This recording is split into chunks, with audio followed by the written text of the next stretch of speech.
I'd like to call to order the October 16th, 2024 City Council meeting. If you're able, please rise and join me for the Pledge of Allegiance.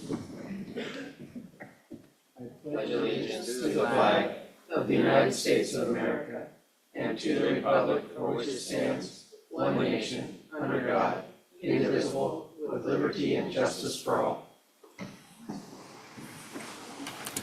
Clerk, please call the roll. Councilmember Sonart, Here. Vice Mayor Naxted, Here? Councilmember Daniel, Here. Mayor Gabriel. Mayor Gabriel, we can see you. Can you hear us?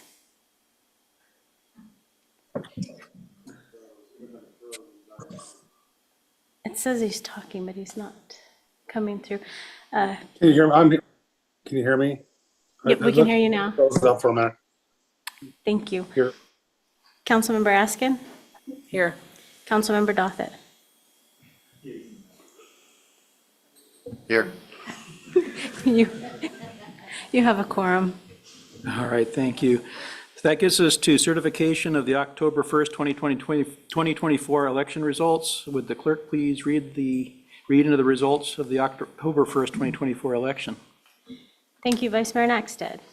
At the October 1st, 2024 election, after closing of the polls on election night, in the council race, Deborah Sonart received 397 votes, Savala Cassena received 332 votes, and there were 32 write-in votes. At the Canvas Board meeting of October 8th, 2024, there were 129 voted ballot envelopes received. Of those, 5 were rejected for a total of 124 counted ballots. And there were, in the council race, an additional 74 votes for Deborah Sonart, an additional 74 votes for Savala Cassena, and there were 5 additional write-in votes. For an overall votes received in the council race, Deborah Sonart received 471, Savala Cassena received 406, and there were 37 write-ins. Deborah Sonart and Savala Cassena are the prevailing 2 candidates for city council. Voter turnout, there were 549 voters who voted at their polling location on election day, plus 124 absentee question and personal need ballots, for a voter turnout of 10.4%. And that is your election results. Okay, thank you. Pleasure of council. Councilmember Askin. I move that we accept the election results as presented. Second. We have a second. Council discussion? Okay, clerk, please do roll call. Thank you, Vice Mayor Naxted. Vice Mayor Naxted. Yes. Councilmember Daniel. Yes. Mayor Gabriel. Yes. Councilmember Askin. Yes. Councilmember Dothett. Yes. Councilmember Sonart. Yes. You have 6 yes votes. The October 1st, 2024 election results are certified. All right, that brings us down to swearing in of the election officials. Please note that the terms of those who are taking their oath will begin on Monday, October 21st, 2024. And clerk? Whoever wants to come first, if you'll join me up here.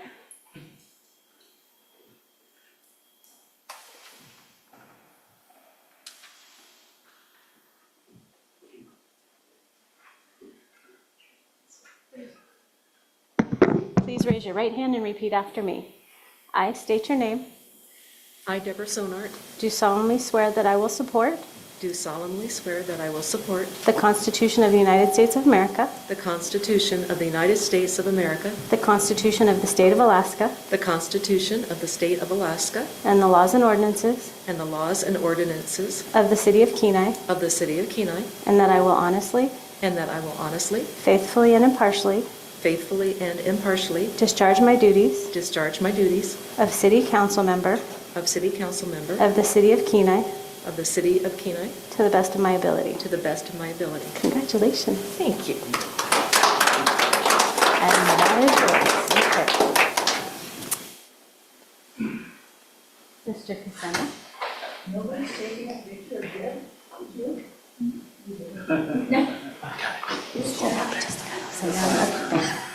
You don't want to be in the photo?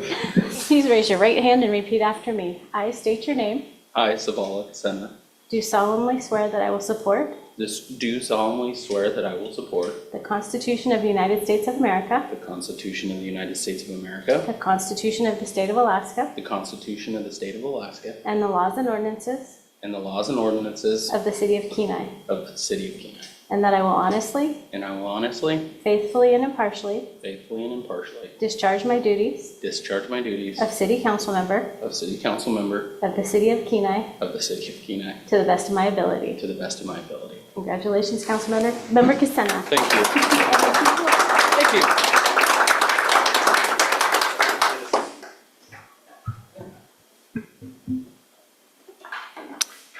Well, cool. So that brings us to approval of the agenda and consent agenda. We don't have any lay downs, so what is the pleasure of the council? Need a motion? Councilmember Askin? I move that we approve the agenda and consent agenda as presented. Second, unanimous.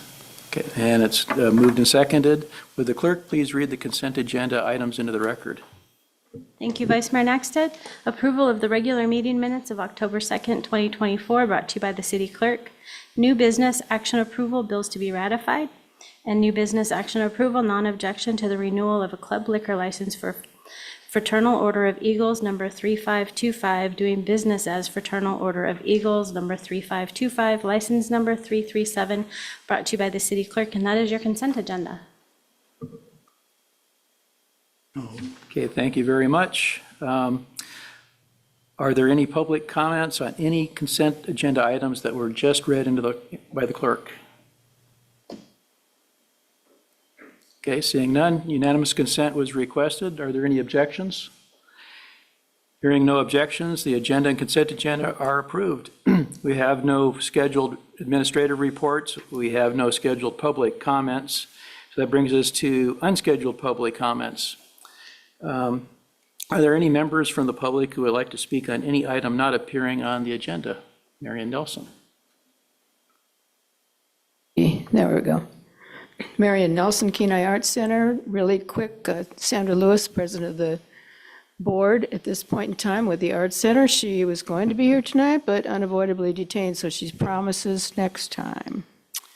Right now, we just had First Friday show opening for this month, which is still Susie Scribner, and as well as a silent auction going on in the back gallery, which is a fundraiser for the Arts Center. And then coming up is the big deal for the year, the mural. And we've had that initial meeting, at which time people were thinking and talking about the theme of it, and I can't remember what it is, but it's a general theme, so everybody can respond to it accordingly. And they will start choosing their space on the wall. If some of you don't know, maybe that we put canvas all the way around the main gallery and staple it here and there in logical places, and then those spaces are divided up amongst about 15 to 20 people, and they are pretty much in there for the week when they do that, morning till night, open at least 9 to 9, maybe earlier in the morning. So it's a commitment of time, energy, and creativity that most of them know, most of them have participated and certainly watched in the past. So it's a big deal when it's done. It's something that's not done anywhere else that I know of, and certainly the artist that participated with us last year, he and his wife tour around the country and other countries, and he's an excellent artist, and he was in Seward, I believe, and a couple of our board members ran into him down there and invited him to come over here and work with us if he wanted to, and he did. And so he was very impressed. And then I've talked about this before, and some of you have seen his video that he made. His wife took the time that they were here to walk around town with a great camera, and as well as verbally talking about the area, and she has significant experience writing and videoing and speaking about various things, and in this case, the historical nature of this area, which we posted on our website, and I'm sure it's still there if you want to take a look at it at some point. It's excellent. It's just very excellent. And that was a great freebie. That was yet another spin-off from the mural, which always has surprising spin-offs.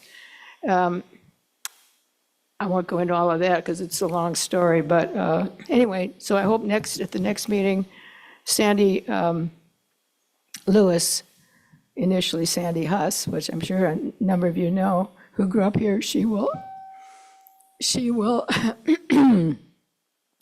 come and give you the latest, greatest on some of the details of the Art Center and from her perspective. So, any questions from anybody? None? Come on. One? That's it. Thank you, Marianne. Samantha Springer.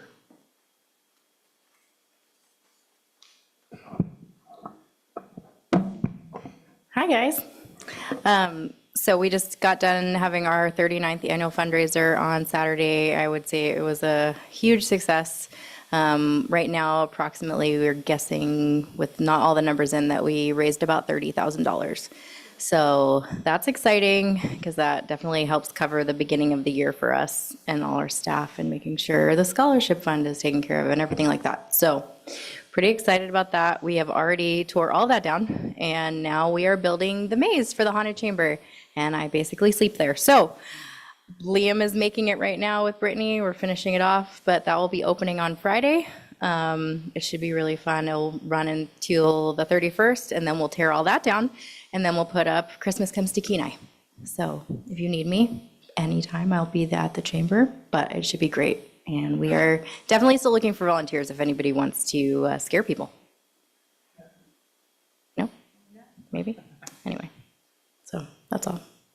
Any questions? Councilmember Sonard. I do. Yeah. First of all, thank you for all your efforts to put this together. It'll be very fun for the community.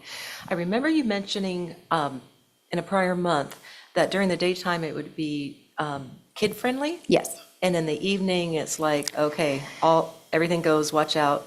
Kind of. So Sunday through Thursday, it's family-friendly from 10 to 5. Okay. And then, then we give a whole weekend day for kids to come through. It makes it easier on parents, but during the week, we close at 5 because we Okay. just can't have staff. But on Fridays and Saturdays, it's 10 a.m. to 9 p.m. And that is the scary time, and you have to sign a waiver, and like literally, like there's actually a waiver. There's a lawyer on my So board. scary time is not just in the evening? No, it's Friday, all Saturday, day all on day. Friday, Saturday. Got it. Okay, thank you. Yes. All day long. Yeah. It hurts too by the end of the day.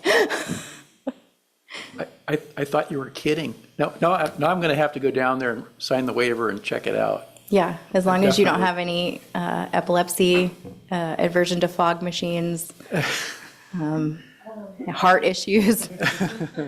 Yeah, like literally it Getting says that older. that's why we have a lawyer on the board. Okay, awesome. Thanks, guys. Okay, thank you very much. Is there anybody else wishing to speak in public?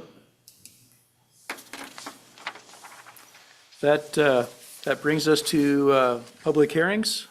The first public hearing before us is ordinance 3439, 2024, increasing estimated revenues and appropriations in the general fund and municipal roadway improvements capital fund to provide supplemental funding for the 2024 Lilac Lane Road project brought to us by administration. Pleasure of council. Move to enact an ordinance number 3439, 2024. Mr. Daniel? Second. Okay, moved and seconded, that's fine. I was just trying to get your name in there for the record, so, you know. Is there anybody from the general public that would like to speak to ordinance 3439, 2024? Okay, seeing no one, we'll bring it back to council. Discussion from council. Maybe since staff's here and they wrote it up, maybe they can just give us a little bit more detail on what the needs are for. Thank you, Vice Mayor, Councilmember Dothett. So this is the project the city did some remediation, reconstruction work on Lilac Lane. During the actual construction, some of the berry pits that were known the extent of them during the engineering portion of the project was underestimated. They were much deeper and much larger than what was anticipated. The result is that a lot of additional excavation was required.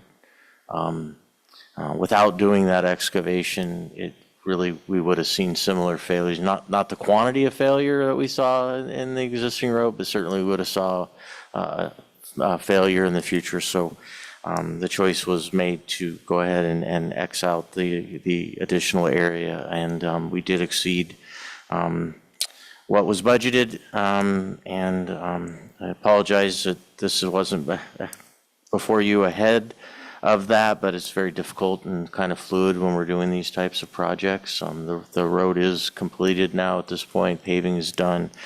This provides the additional funding for us to do a change order with the contractor and get him paid for the work that they actually performed. Thank you. And I would just like to say the road did turn out really nice, and one of those major berry pits just happened to be directly in front of my property that we have on there, and it was an enormous hole they had to dig. I remember several days of not being able to access the property because I think they ended up going almost 10 or 12 feet in front of my, next to the road, because all the logs and everything they were digging out of there. It was a lot of work, and they did multiple of those along there, so I can definitely see why it would have exceeded anybody's expectations for sure. But the final product looks really awesome, and if you get a chance, I'd encourage everybody to go down there and check it out. It really makes that whole subdivision spruced up and looks really nice. Hopefully we can continue projects like this throughout the city.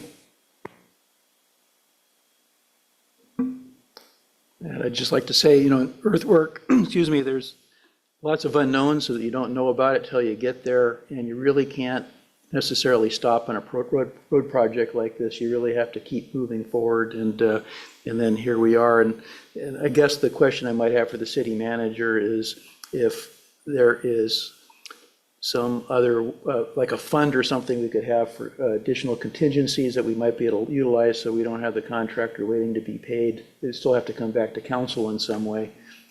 Is there any kind of a remedy we might be able to utilize? Yeah, thank you, Vice Mayor, members of council. I do think this is should be a very rare occurrence because of some of the latitude that council has already provided to the administration. So I think there's two key points to keep in mind when we're dealing with situations like this. First and foremost is the budgetary authority. Council has and provides the budget for the projects through the appropriation process. At no point without coming back to council can we exceed the appropriation. The latitude that council did provide to the administration is when we now have the authority to exceed existing purchase orders by up to 15%, as provided we don't exceed budget. So that latitude alone should alleviate this situation in most cases. In this case on Lilac Lane, these berry pits were so excessive and exceeded the quantities that were designed in the document. We actually exceeded both the 15% and the total budget that was appropriated. So could we establish some additional procedures or mechanisms to avoid situations like this? I think we certainly could. I don't think that it's probably necessarily needed because I think the occurrence is going to be very rare. And I do feel very strongly that, there are certain controls that still need to be in place for council and remain with council. And the ability to appropriate is very clear in code and charter that power rests with council. I think that's a very good practice. So I don't know that I would propose anything. I think we have a lot of tools to alleviate this. This is just, like I said, an extreme case where these pits were, the plans called for excavation 2 feet past the curb. In some cases, they went 10 to 15 feet beyond the curb where the curb was going to be placed because the berry pits were that big. And if they hadn't, we would have saw failure again in the future. So this is just a really extreme case, I think. Okay, thank you for that. Is there any further questions? Councilmember Sonard. Thank you, Vice Mayor Nexton. Just out of curiosity, what was the total cost of the Lilac Lane project, not counting this final ask of 50,000 or 49.8?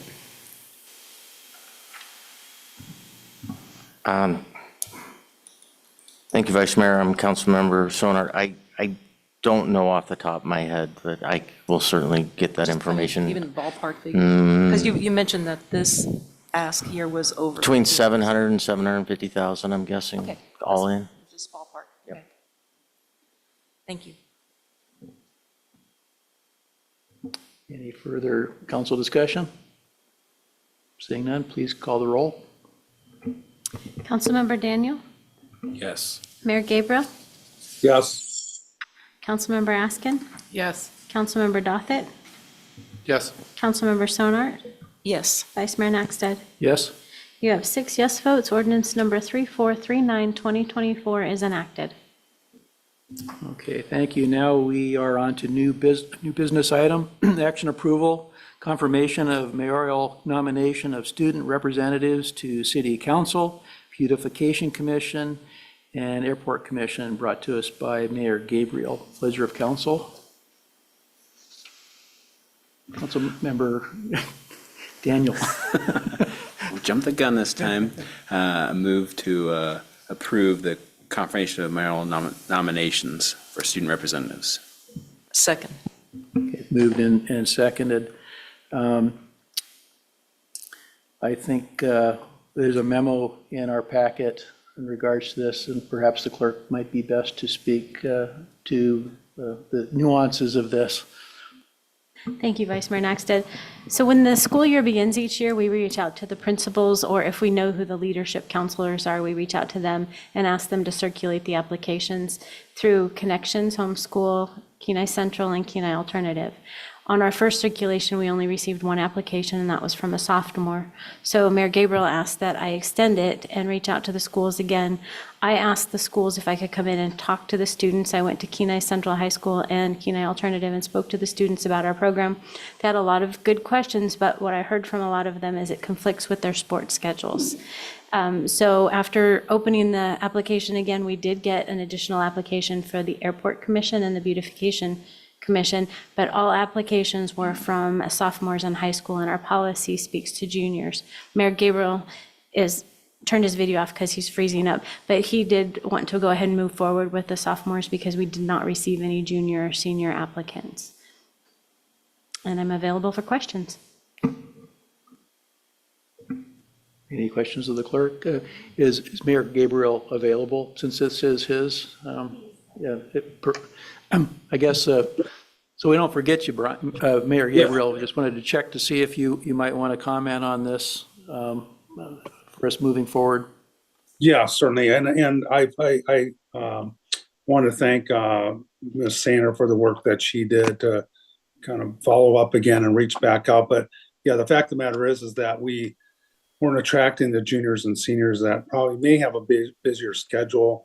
I think this is probably an anomaly, but it is being what it is, that I felt that it would be, instead of not having a student rep, that it was important to at least move forward. And just so we know, Jinling Tanner is the brother of Jinlan Tanner, who we just had as a student rep. And he was her partner on their Caring for the Kenai project, which I think is in the top 5. So I think he'll be one of these student reps that'll definitely be engaged, much like his sister was. So again, it was sort of an anomaly. I don't think we will run into this every year, but again, so at least we can get the seat filled. Thank you. Thank you for that, Mayor. I guess my opinion would be that probably any student that applies is probably pretty mature and all of that, and I think we can expect, from a sophomore, perhaps what we might get from a junior or senior in this particular case. And it is a little off of our policy, I suppose, but I like Brian, the mayor said, you know, having a student rep versus not having one, I think outweighs that. So is there any further discussion? Did I hear unanimous consent requested? Say yes. I didn't think I had, but thank you. Okay. Unanimous consent was requested, so representatives are now confirmed. Thank you very much. That gets us to commission reports. Councilmember Basin had Council on Aging. He's not here, but in his behalf, the meeting was canceled, and their next meeting will be on November 14th. Airport Commission is mine, and that meeting also was canceled, and their next meeting will be on November 14th. So that brings us to Harbor Commission, Councilmember Raskin. No, there was no meeting. The next one is November 12th. Okay, and that brings us to Parks and Rec Commission, Councilmember Sonar. Thank you. Parks and Rec did have a meeting, and they met on October 3rd, and they were discussing their capital project review of the upcoming years here in FY26. One of their main hopeful purchases will be a tractor replacement. We're still discussing tractors. Tractors are very important to the work of Parks and Rec. The Beaver Creek replacement pavilion for $50,000. And they still have on FY26 the Old Town Playground equipment replacement for $1.635, which, as we all know, we're hoping that we get some grants and a lot of grants and some outside funding and help with that, but it's still on their project. But that was the near year for FY26. Okay, thank you for that. Planning and Zoning, Councilmember Dothett. The meeting was canceled, and so will be the next one coming up. Okay, thank you. That brings us to Beautification Commission, Councilmember Daniel. Also canceled, and their next work session is up in the air, maybe November. We'll see, but something's coming, so hopefully we'll know more next time. Okay, well, must be that time of year, just a lot of canceled meetings for that. That brings us to the report of the mayor, and we do have the mayor on Zoom. Mayor Gabriel, would you have a report you would like to present?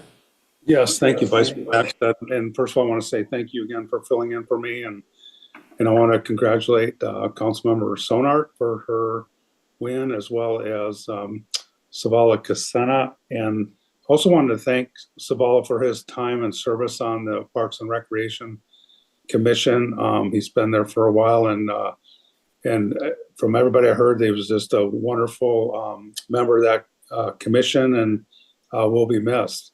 And I understand that I missed the Pumpkin Festival, which is always a big event, and hopefully that went well. And I would also just like to remind everybody to make sure that they get out and vote here early next month. And thank you, everybody. Thank you, Mayor. That brings us to administrative reports. City Manager. Thank you, Vice Mayor, members of council. A couple things to report here. I actually look forward to the day that I don't have to report on personnel type things here at the city. But Miss Jennifer Anderson is the city's new controller. She started work this week, so she's in the finance department now. Monday of next week, we have Mr. Lee Fry and Mr. Kevin Butner. Lee will be the new Public Works Director starting, and Kevin is the new planner that will be starting. So we have two new department heads starting next week. We are currently recruiting for a Public Works Assistant Director, 2 police officers, a public safety dispatcher, a rec center attendant, and a temporary equipment operator for the street department for the winter season. So those are the jobs we currently are recruiting for. A bit of an update on the proposed land sale. We are still working with the auctioneer. The date for that sale has been pushed back, and I'll have a better update for council at the next meeting. It's it's pushed back to in November now, and at some point here, I'm questioning whether we just need to hold off until next spring to do the sale rather than try to rush one through. But we're continuing, and I'll have a better update for council come the next meeting. Also, council should expect at the next meeting, we have been working with our health insurance broker on the renewal of the employees' health insurance plan here at the city. And it does look, we've had interest in the past by employees and requests for the city to offer multiple different plans. And I think this year we will be in a position to offer not only our traditional HRA plan, health reimbursement account plan, but also a health savings account plan. So that will be, we will have legislation before council at the next meeting, first meeting there in November, to authorize that. And if you haven't been down on the North Beach, the installation of the sheet pile wall in front of some of those properties along Toyon Way is complete.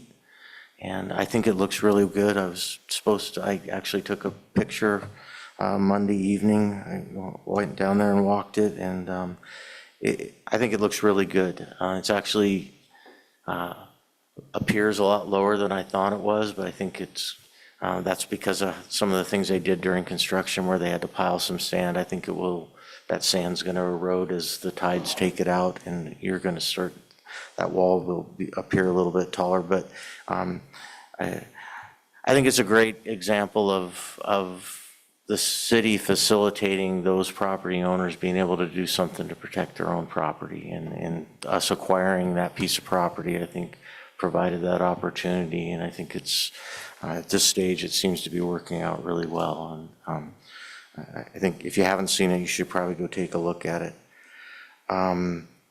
Last week on the 8th, I had the privilege, along with the vice mayor, to go up and tour the Cooper Landing Bypass project. They've completed a tremendous amount of work. They also have a tremendous amount of work to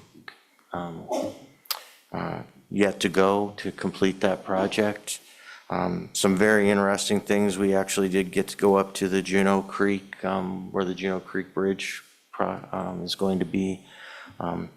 It's interesting to me that at this stage, the majority of the actual dirt work in other sections of that project is going to likely end because they don't have funding to move beyond with QAP's, I think, been doing that work at this point and doing the dirt work, and that contract is ending. The contract for construction of the bridge is fully funded, so they are going to continue working probably for the next year and a half, maybe 2 years to complete the bridge crossing at Juneau Falls. But it's one of those, it's just the quantities and the size is pretty just mind-blowing if you're not used to that. For engineering folks, it's probably not that big of a deal, but you would drive up to a place where you would see a big indention, like you would drop down what felt like 50, 60 feet and then come back up the other side. And they're talking about if you drew a straight line across, that's the amount of fill that they have to bring in, because those big depressions are not going to be in the final design. They've moved about 3 million cubic yards of material. They have about 3.5 million more cubic yards of material to move before that project's done. So just a pretty impressive project. Other than that, I don't have anything to report, but I'm happy to answer any questions. Questions for City Manager Eubank? Councilmember Doffett? Not so much a question, but just a comment. I really do think it would be, if we can, getting that land sale done this late fall, early winter even, I think would be beneficial, especially with the construction season, because that way contractors that might want to buy this stuff and people that might want to build on it would have time to plan for knowing what they're going to get. And I just attended the week or two, I guess 2 weeks ago, the borough had their foreclosure land sale auction at the Soldotna auditorium, and they had a big attendance for that, and there were still lots of people eager and willing to buy property all over. So I think if we can, trying to just keep moving forward with that. I mean, there was already quite a bit of interest when I mentioned to the Builders Association about it, and they said they would spread the word. So hopefully we can keep on with that, even if it is late November. I think it'd be important to try to get that done, so we maybe can see some of these pieces get developed this spring.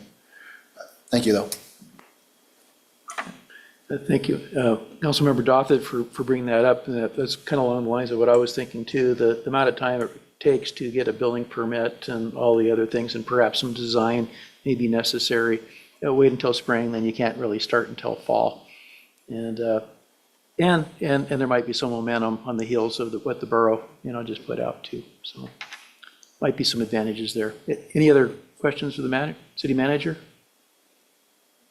Thank you, sir. That brings us to the city attorney, Mr. Bloom. Thank you, Vice Mayor Nexted. I don't have anything to report. Happy to answer any questions. Thank you very much. City Clerk, Ms. Sainer. Thank you, Vice Mayor Nexted. Just want to let everybody know that absentee voting for the November election begins next Monday. It is not at City Hall. The Division of Elections has opened an office here on the Kenai Peninsula. It is in the old Kenai Mall is what they call it. They are to the left of the Job Center entrance. So that will be where absentee voting is taking place. Available for questions. Thank you. You might need a bigger sign out front. I know you've got little flyers, but you might need a bigger sign. Okay, there's no questions of the clerk. That gets us to additional public comments. Are there any members of the public who would like to address the council at this time? Okay, seeing none, that gets, I'm sorry? Oh, yep, please, sorry, sir. Come forward, state your name.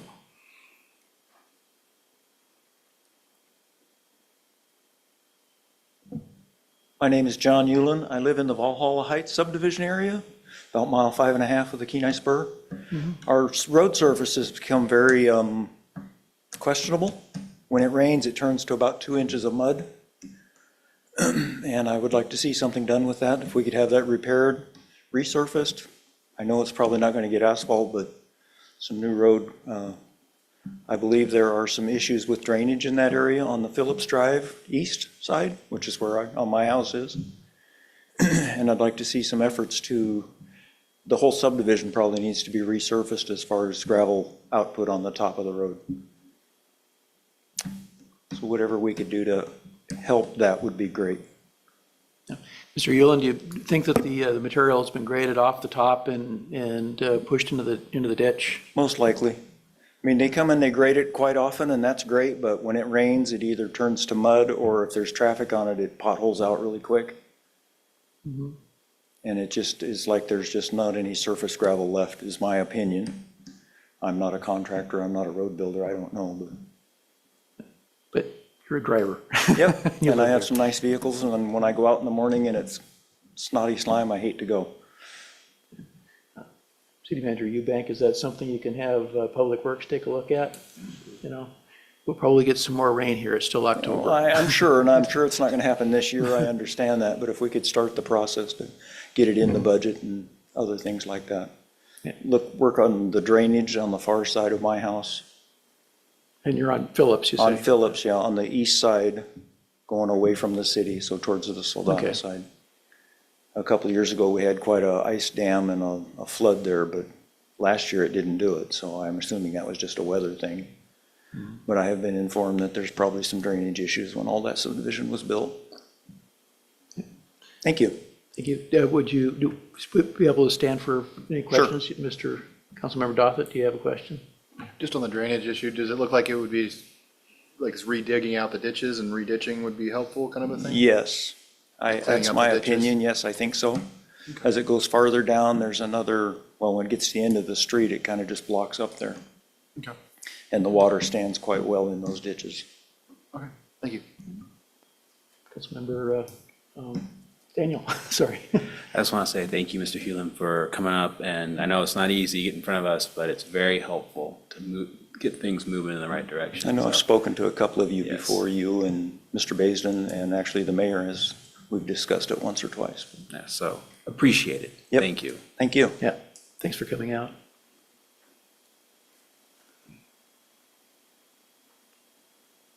Okay, that brings us back to council comments and questions. I guess we could start at the end. Councilmember Dothett. If you didn't have a chance to attend the chamber fundraiser, it was a lot of fun. A lot of hard work went into decorating over there, and it was a well-attended and kind of a really fun event, and look forward to next year's event. So it's already been, the beans have been spilled of what it's going to be, but I think it'll be exciting to see something new and exciting over there. Other than that, just staying busy, and everybody have a safe Halloween, since we've been meeting after that. So watch out for kids out there. Thank you. Councilmember Stonehart. Thank you, Vice Mayor. I just want to say thank you to the residents of the city of Kenai for supporting me for another term. I am excited about the direction of the city, and I'm excited to be on the council and to be part of these projects that are coming up. So, thank you. Councilmember Askin. Hold on. And I want to say congratulations to Savala Casena, even though he makes me feel really old.